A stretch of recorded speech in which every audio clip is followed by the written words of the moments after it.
Om Nilambujasyyamal komalangam Sita samaropita vamabhagam Panav mahasayaka charu chapam Namami Ramam Raghuvanshanatham. Om. Adorations to Lord Rama, whose complexion is like a blue lotus. He is very tender and delightful in appearance. Sita is seated on his left side and he is carrying a powerful bow and arrow in his hands. Presently in Ramcharitmanas, Balakanda, verse number 74, you have been told the story of Sati, and Sati allowed herself to be consumed in fire. Now that Devi is reborn as the daughter of the Himalaya Raj, daughter of the spirit of the Himalayas. Her father's name is Himalaya. He is presiding deity of the Himalayan mountains. Her mother's name is Manna. Man is I, ego. Na, negation. So, Himalaya type of height, sublimity and strength. खड़ा हिमालय बता रहा है, डरो न आंधी पानी से. The favorite song of youthful students. The Himalaya stands in his dignity and has no fear if there is storms and raging winds and rain and hailstorm. Himalaya remains undeterred. That type of spirit and potentiality exists in everyone. But that has to be discovered. It's not an overnight job. So that Himalaya, potentiality of divine sublimity in every individual, and Manna, this spirit behind self-effacement, the deity of humility, both blended together bring about the birth of Parvati. Parvati represents Viveka Buddhi, intuitive intellect. Just to give you a little reference to the past, as in the form of Sati, Sati represented intellect that has become full of virtue. But there comes a limit.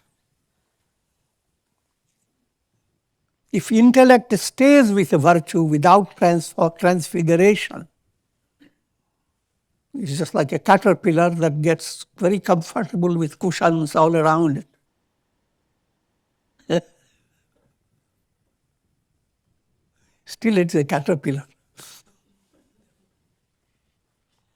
It has to become a butterfly. So that type of transfiguration has to occur in your intellect. That's the subtlety of Vedanta, yoga, and Hindu philosophy. And that's the subtlety of all religions. Subtle religion is very hard to understand. Mm-hmm. Sati aspect of intellect will give you all types of prosperity in the world.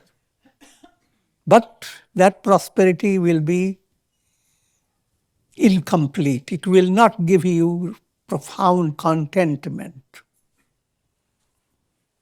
because it will not terminate the cycle of birth and death. But when you have intuitional intellect, that brings about revelation, an intuitive awareness. I am not the body, I am not the mind. I am Satchidananda.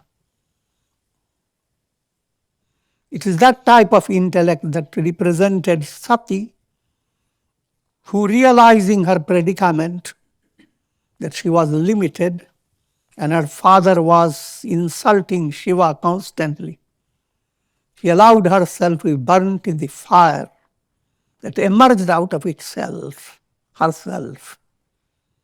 If intellect becomes extremely keen, it doesn't have to look for fire from elsewhere. Yogagni develops.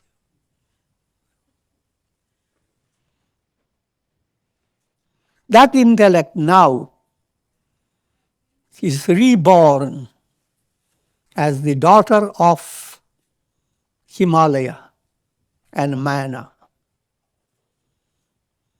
But already some story has gone on.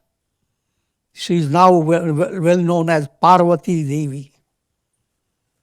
And she is led by Narada's prediction that she is going to marry someone who is bereft of all worldly glories, bereft of all worldly prosperity, nangadharanga, having no clothes, having skull on his neck, and all types of things. Of course, Parvati was very pleased to hear that. But later Narada himself said that Shiva has all these attributes. And Parvati, if she were to marry Shiva, she will be the best. So that's the whole story of how parents were felt frustrated. But finally they all agreed that Parvati should practice austerity for getting wedded to Shiva. Also, while humorously describing Shiva having nothing, etc., it is just like describing the sky. The sky brings out so many sunsets, so many wonderful clouds, but in itself, nang-dharanga, nothing. The sky has nothing. Nothing sticks to it. Put it in a mystical way, the real self in every individual is described by Vedanta as neti neti. Who am I? Now, the definition. That I am in you is not the body, not the senses, not the mind, not the intellect, not the ego, not.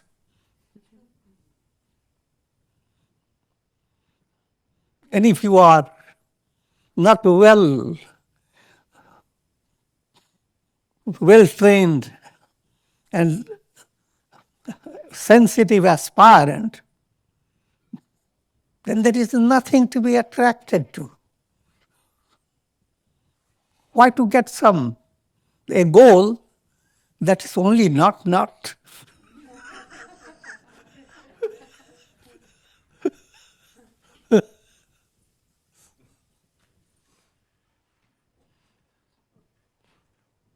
But that's to see things in a humorous way. But that's the big difference between intellect that has not become intuitional. For that intellect, the goal is always in the world of time and space. And if that is so, your soul cannot stick to one body. It goes on moving from body to body. And in every body, in every personality, you go through a long story from birth to death. Even if you live half of the time, 50 years. The story that you go through is so immense. And yet, with kicking the bucket, that entire story you build up in one life is thrown away. And you enter into another life, waiting for another big story to occur. So now, how interesting that story may be, how glorious. The fact is, it is not going to stay. It is transient. So intellect-based movement becomes possible by your virtuous deeds, good karmas.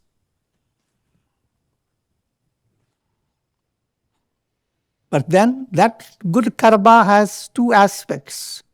Limited aspect, as long as karma is supporting intellect. But when intellect begins to turn to intuitive intellect, you begin to develop insight into niskamya karma. Your karma becomes karma yoga. Deep in your heart, you are not looking for a result of karma in time and space, but you are doing your karma so that your heart becomes free. And with the freedom within your heart, you envision the transcendent dimension of your soul. Now let me go through into this story. Parvati Devi, who is fully aware of the glory of Shiva, and rather for Parvati Devi, there is no one other than Shiva. She has come to a stage of having completed intense austerity, tapas, and a celestial voice rang in the atmosphere where Parvati Devi was practicing austerity, called Akashvani, old-time loudspeaker, but a mystic loudspeaker. I'm joking. The idea is, when you advance in a spiritual process, from deep within your own personality, deep within you is the deep within the entire universe. The voice of conscience rings, and it has a tremendous impact on every individual. But how does it ring? Again, don't create a mental imagination that the voice will be singing, or the voice will have a certain musical note. Sometimes you may not have any voice at all. But inclination, change of inclination, change of understanding, one way or the other. Parvati Devi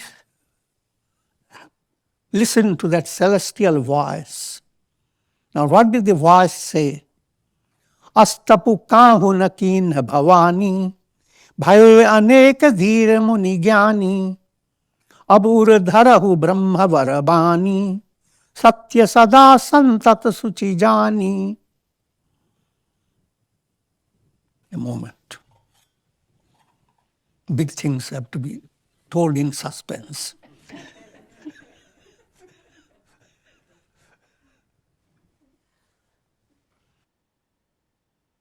O Bhavani, the term Bhavani implies the mother of the universe. The source of the entire universe is called Bhava. And the source that brings out the entire universe of multiplicity, that's Bhavani. Another modification of the word Bhagavati. Bhavani, and then on the same letter Bha, Bhagavan.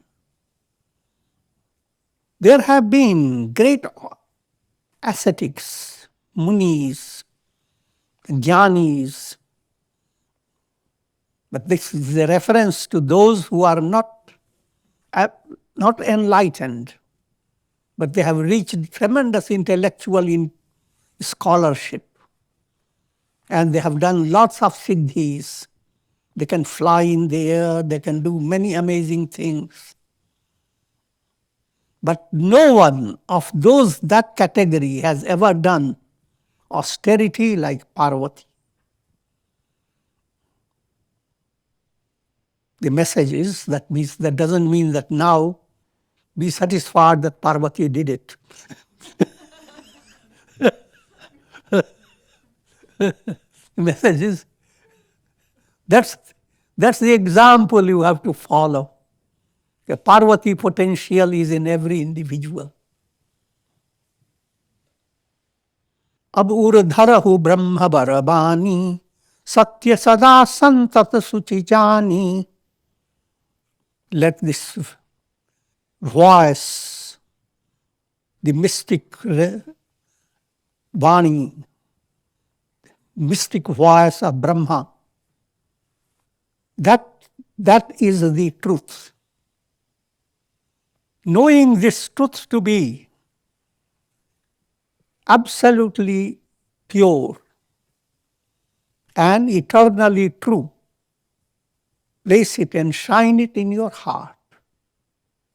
Avan pita bolavan jabahi, hat parihari ghar jayahu tabahi, milahi tumhahi tab jab sapta-ri-pu janehu tava pramana bagisa. When your father comes to get you, leading you to your home, do not exercise your hatha. Do not stay obstinate. Go back home. The hatha word has double meaning. Hatha yoga prepares you for Raja Yoga. Hatha is the secret of Kundalini Yoga. Allowing the Kundalini to rise. How? By harmonizing Ida and Pingala, the sun and moon. Ida is the moon, Pingala is the sun. And that's why the yoga is called Hatha. So don't stay with Hatha.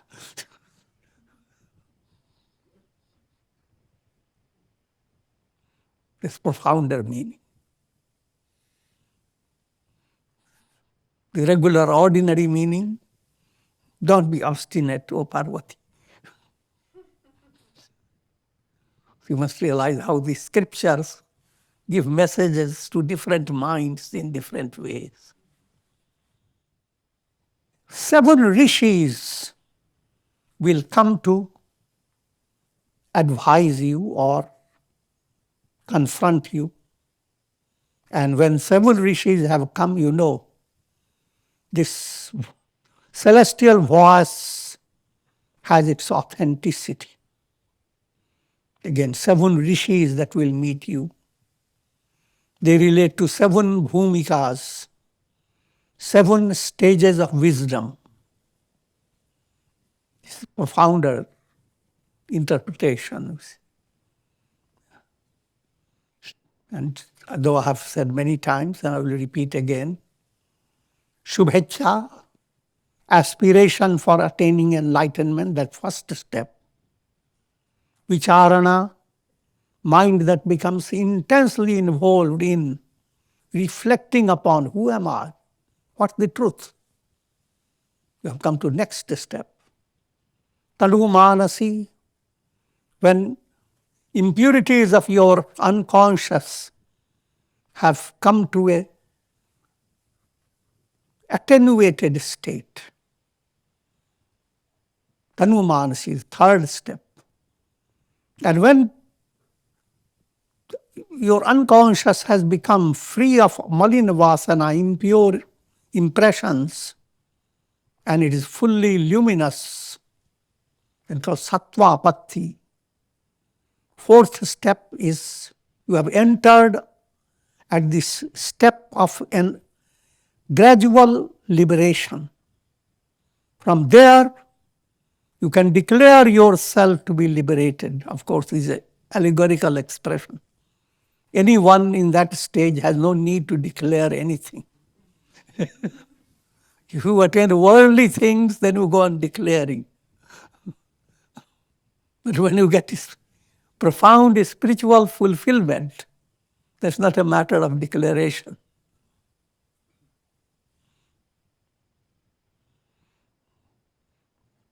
After fourth step, automatically you move into a step called asam sakti.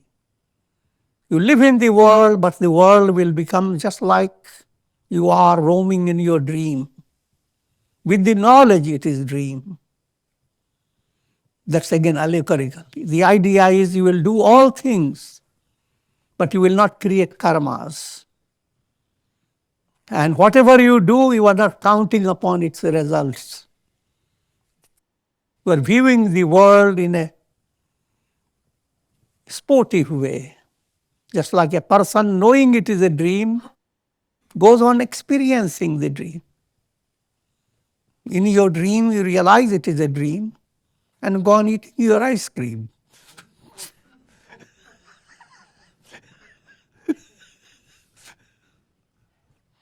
It's a good joke.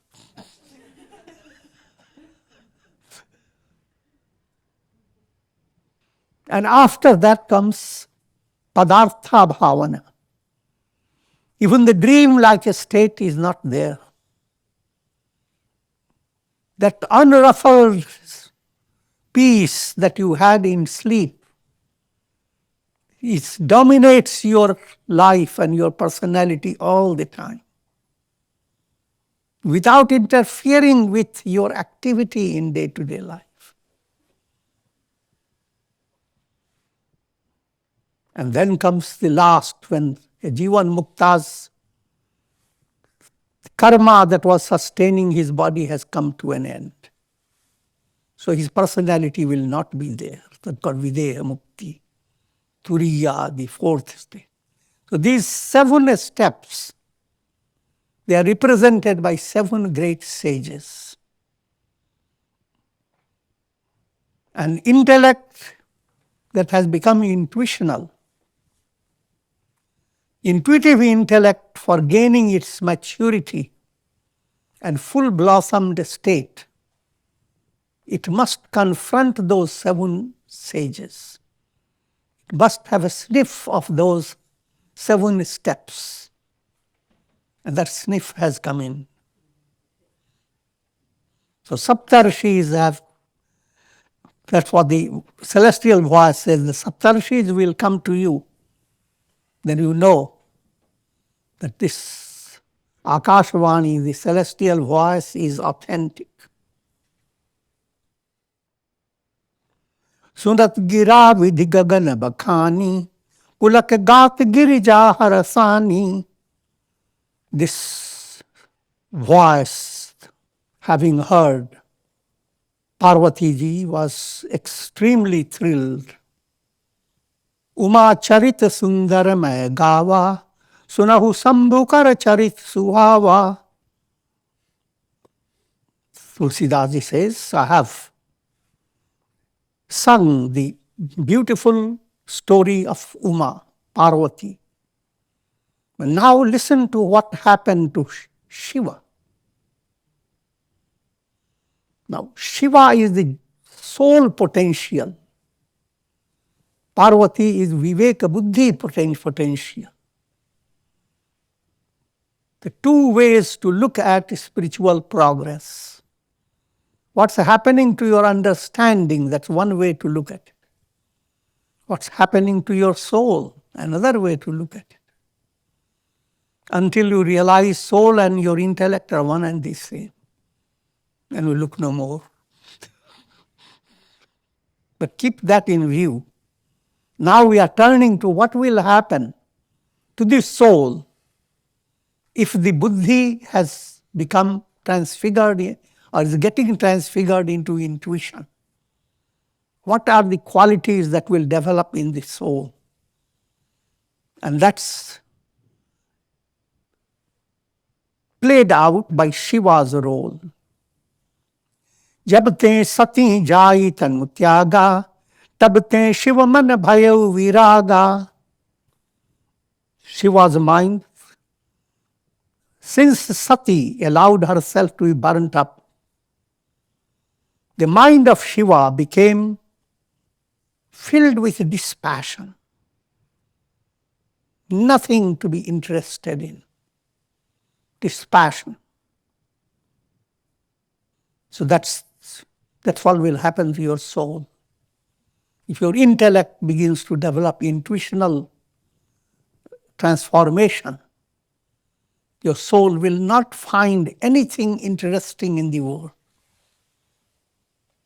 And vairagya is the indication of your soul's spiritual progress. Japahi sada raghunayak nama, jaha taha sunahi rama guna grama. But if you have cold vairagya, just being indifferent to everything, but that's not the real description of vairagya. Vairagya must allow you to turn towards the truth. If you develop this passion towards the unreal, then you must have profound devotion towards the real. So, Shiva is presented as one who has developed absolute dispassion. But then, Japahi sadar gunayak nama. He allows his mind to repeat the name of Rama, Rama, Rama. Shiva is presented as the most ideal devotee of Rama. Jahatah sunahi Rama gunagrama. And wherever he goes, he listens to the glory of the divine qualities of Rama, Rama Gun. That points to the different stages of bhakti. Shravana, listening to glory of God. Kirtana, singing the glory of God. Shravana, Kirtana, Vandana, bowing down to manifestations, different type of manifestations of God's glory. Archana, turning to different attributes of God. Vandana, bowing down to God. They're developing the spirit of, I am a slave, God is the master, dasya. Another stage, God is my beloved friend. Rather, just friend, sakya. And finally, madhurya. God and the devotee are immersed in divine love. Lali mere lal ki. Who is what? No one knows. Both became one, blended. So this is called Navadha Bhakti, 9 modes of devotion. And Shiva became involved in the practice of 9 modes of devotion. You must realize Shiva is illustrating what an aspirant should do through his life. Of course, this is all allegorical. Shiva doesn't have human personality.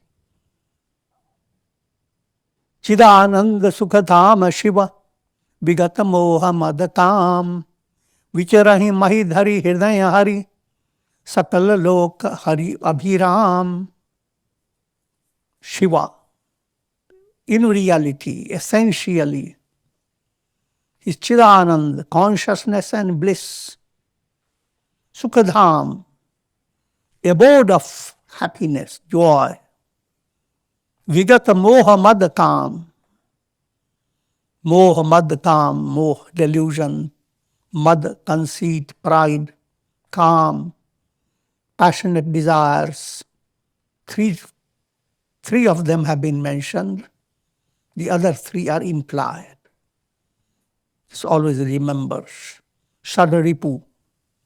6 enemies of your soul's spiritual movement. Kama, Krodha, Lobha, Moha, Mada, Matsarya. Kama, desires that are just limited to eat, drink, and be merry. Krodha, anger. Lobha, greed. Moha, delusion, infatuation. Mada, conceit, pride. Matsarya, jealousy. When the scriptures mention any one of those 6, the other ones are implied. There's a term for it called upadakshana. In other words, this is the definition of nirmal man. These are called malas. And mind that is free of these malas is called nirmal. And from that comes normal.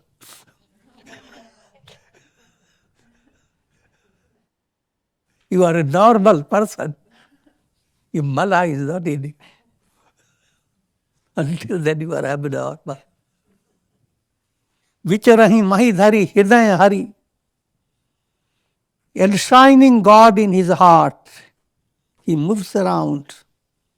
Sakala lok abhiram, holding that Rama who is the delight of the entire world, holding Rama in his heart. And here the word for Rama is used, Hari. And just to give you a simple understanding, the divine role has 2 aspects. At a stage where God's plan moves in a very soft manner, leads you to higher goal stealthily. You create butter and God enters and steals it. That aspect of God's movement is called a Hari. And when you see nature lush with greenery, the Sanskrit word is same, Hariyali.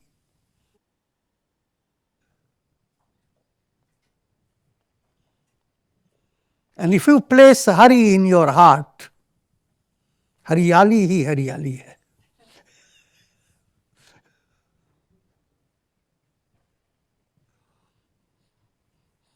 Every lane of your heart, if your heart is a city with many lanes, and each lane is flush with greenery, shining greenery. All these are allegorical, you see, but becomes the basis for your meditation. So that's how Shiva, holding Rama in his heart, having developed a Nirmal Man, practicing the 9 modes of devotion.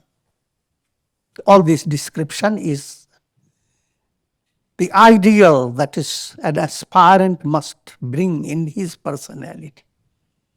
He should not say, oh, Shiva did it, that's beyond me. No, the whole purpose behind it is emulate these great ideals that are presented in the story of Shiva, in the story of Rama. Those ideals are to be emulated, grow in the image of God. Because deep down you are the God, essential. Katahu munhin upadesh jnana, katahu Rama gun karahi bakana. In different spots, In one spot, he goes on giving talks on the Upanishads, the Brahma Sutras, Vedas, focused on jnana, the absolute wisdom. In another group, he goes on giving Rama Gun Karahi Bakhana, goes on talking about bhakti, devotion, how to recite japa, recite the 1,000 names of Rama, how to experience God's presence in thousands of things around you, Vibhuti Yoga. All this is Rama Gun Bakhana. Jadapi akama tadapi bhagavana, bhagat viraha dukha dukhita sujana. Lord Shiva is akam, there is no desire in his heart. And yet, his heart melts at the sufferings of his devotees. Now the message again is, though you are growing in your desirelessness, one thing you should not ignore, and that's compassion in your heart. If your heart becomes hard, like a rock, insensitive to the feelings of others, uninspiring for others, then that's not perfection. So the simple point is, along with jnana, the jnana that tells you the whole world is mithya, false, the whole world is unreal, and leads you to a state of desirelessness. You have nothing to gain from you. Now don't stay at that stage. Try to see that your heart develops compassion. Sarve bhavantu sukhina. May all be happy. Try to see the two aspects. The one aspect, I am Brahman. I am all that is. Now, with that realization, if you were to develop now, who cares for the world? Let them go to hell. I am Brahman. If you are practicing that, this is not Vedanta. But I am Brahman. Let that insight be awakened in every heart. Buddha, having resolved the problem of pain, existed to inspire people to dispel pain in from their heart by following the path of Dharma. That's one example. All sages and saints present a method of removing pain and becoming enlightened. And that becomes a spontaneous in the personality of a sage. Basanta vataloke hite charanta. If you attain enlightenment, it was just like the spirit of spring has entered in your personality. And what's the proof? The spring has entered and the whole forest rejoices.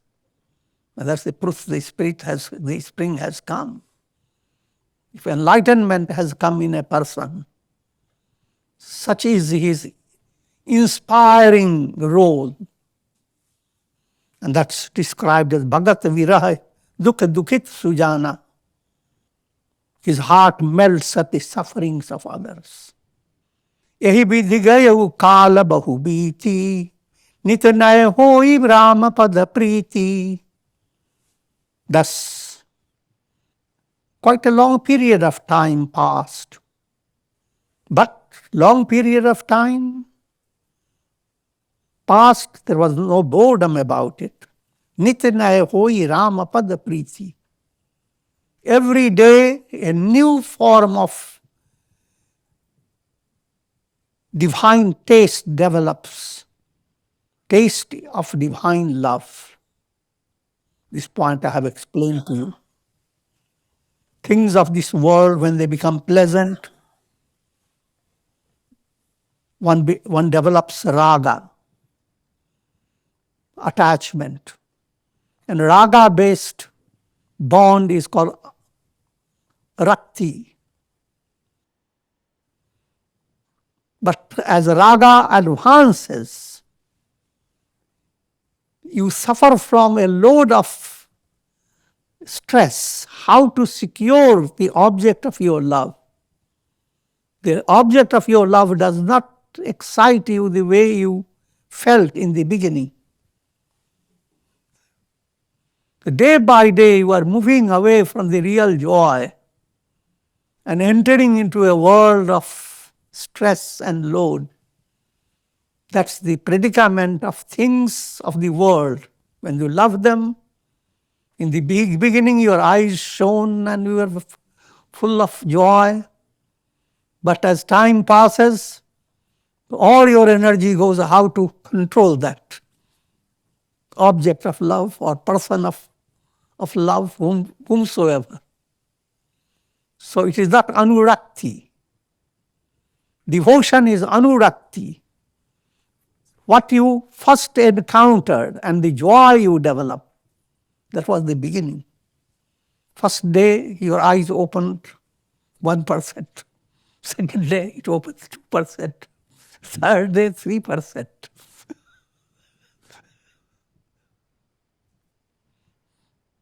The mind goes on enjoying increasing thrill, but in a mystic way. You should not understand the thrill like a straight movement. You will have all the life's challenges, pain, pleasure, adversity, prosperity, day and night. All situations will go on. But at a deeper level, your strength of faith will go on increasing. As a result, inwardly you will not curse anything that has happened to you. But realize there is a God's hand behind everything that happened. And you will not fill your mind with negative impressions. Rather, your mind opens up more and more to divine love. That's called anurakti. And when that type of love you have developed for God, in God's love is always anurakti. If it is not giving you increasing joy, then you have not really understood it. You need more guidance, more satsanga, more japa. Nemu premu sankar kar dekha, avichal hriday bhagati kai rekha. Lord Rama here is playing the role of absolute Brahman, Para-Brahman. He saw Shiva's great austerity, great spiritual discipline, and his life dedicated to spiritual enlightenment. And Rama was exceedingly pleased. Pragate Ram Kritagya Kripala Roop Shila Nidhi Teja Vishala. Rama Pragate. Pragat term means, literally implies, Rama manifested before Shiva. He appeared before you. Mystically, emerged out of your heart. Gut. Gut is your heart.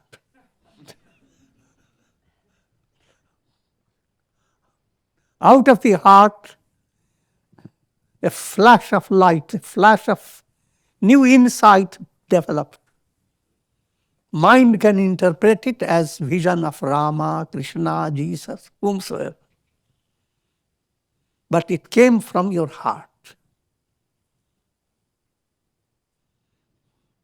And then, after the stage of Pragat, Rama merges into the heart. Antar dhyan. Antar, inside, disappear. Pragat hona, antardhan hona. To manifest, to disappear. That always comes in the stories of devotees. So Rama manifested before Shiva. How was Rama? Rupa Shila Nidhi Teja Vishala. With divine beauty manifesting in Rama, which is boundless. Shil, all the divine qualities, what is described as Devi Sampat, all the virtuous qualities, compassion, giver of fearlessness to all, embodiment of bliss, peace, and all that good things that you can think of. He is the embodiment. Shila Nidhi. Nidhi means a treasury, the whole treasure. Treasure of all good virtues. Put together, that's Rama. That's God. Teja Vishala. And he's the light of lights. Bahu prakara sankara hi saraha. Tumha binu asabratu ko niravaha. Rama, having appeared, praised Shiva. That who else could have sustained the vrata that you did? The vrata, the vow of dedicating his whole personality to Rama. And the vow that also implied Sati to undergo transformation. His vow was, I'm not going into the story, the vow was not to stay with Sati, because Sati did not recognize Rama. Until Sati recognizes, Shiva was not going to join with Sati. Simple point is, a profound pledge enters the soul. I am not going to stay in harmony, in happiness, with satisfaction. I am not going to stay with my intellect, normal intellect.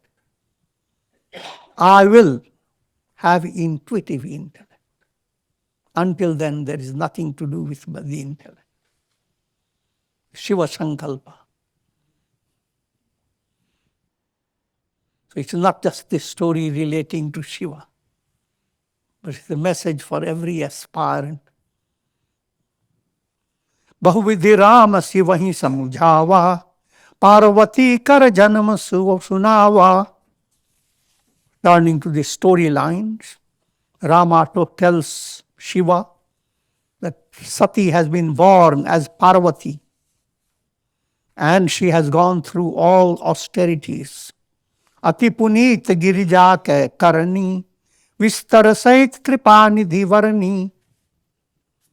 Lord, who is the ocean of compassion, described the story of Parvati, all the Parvati did and attained in an extensive manner. Ab binati mama sunahu Shiva, jaumo par nijanehu, jai vivahahu shailajahi, yah mohi mange devu. And Rama says to Shiva, O Shiva, if you really love me, then listen to my request. go to Parvati Devi and be wedded to her. That's implying soul beings directed by God go to intuitive intellect and become blended with.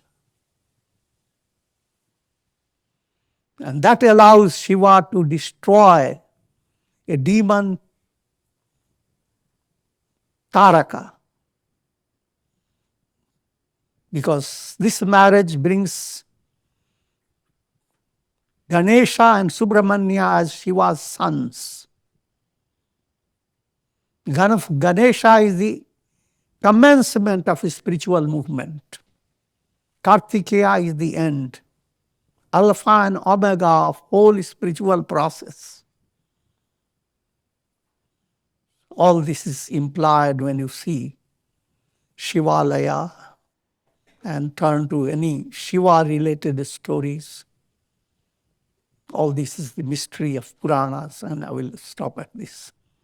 Om Purnamadaha Purnamidam Purnat Purnamudachyate Purnasya Purnamadaya Purnamevavashishyate. Om Shanti Shanti Shanti.